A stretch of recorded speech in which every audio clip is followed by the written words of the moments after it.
அம்மா வனஜா, வாமா நம்ம போலாம், சீக்கிரமா போலாம்.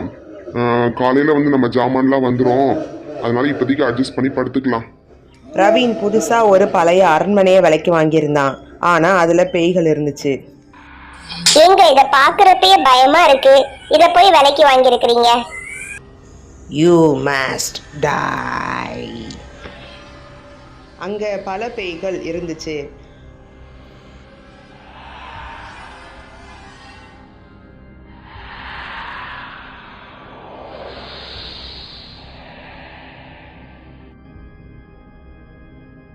வனஜா தூங்கிக்கிட்டு இருந்தா.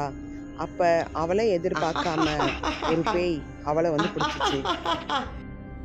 நான் தங்குறதுக்கு ஏற்ற இடம் இதுதான், எனக்கு உன்னைய ரொம்ப பிடிச்சிருக்கு, எனக்கு ரொம்ப ரொம்ப பிடிச்சிருக்கு. ஏய் வனஜா, எனக்கு உன்னைய ரொம்ப பிடிச்சிருக்கு.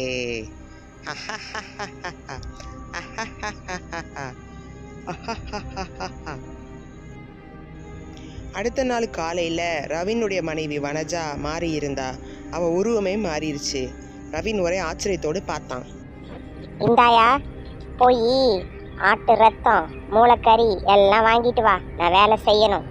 வீட்டு வேலை ஒன்றும் நீ செய்யறதில்ல, நான் தான் எல்லாம் செஞ்சுக்கிட்டு இருக்கிறேன். போ போ, கறியெல்லாம் வாங்கிட்டு வா. ஐயோ, என்னைய சுத்தி என்ன நடக்குது? இது என்னது? ஏதோ கையெல்லாம் வருது, ஏதோ அமானுஷ்ய சக்தி மாதிரி இருக்கு. நம்ம இந்த வீட்டை விட்டு காலி பண்ணணும். இதுக்கு நம்ம என்ன செய்யறது? பெசாட்டு நம்ம மந்திரவாதியை கூப்பிடலாம், அவன் வந்து எல்லாத்தையும் சரி பண்ணிடுவான். ரவீன், ரவீன் எங்க இருக்க? நீ பயப்படாத, நீ என்கிட்ட போன்ல சொன்ன எல்லா விஷயமும் எனக்கு தெரியும். இன்னைக்கு நம்ம எல்லா பிரச்சனைக்கும் ஒரு முடிவு கட்டிடலாம், சரியா? நீ ஒன்றும் கவலைப்படாத. ரவீன், ரவீன் எங்க இருக்க? மந்திரவாதி ஒரு சில மந்திரங்களை சொல்றேன்ல, போ வனஜா உடம்புல இருந்த அந்த பேயை போயிடான். போ. போயிடுறேன் போயிடுறேன் போயிடுறேன். இந்த வீடியோ உங்களுக்கு பிடிச்சுன்னா லைக் பண்ணுங்க, ஷேர் பண்ணுங்க, சப்ஸ்கிரைப் பண்ணுங்க.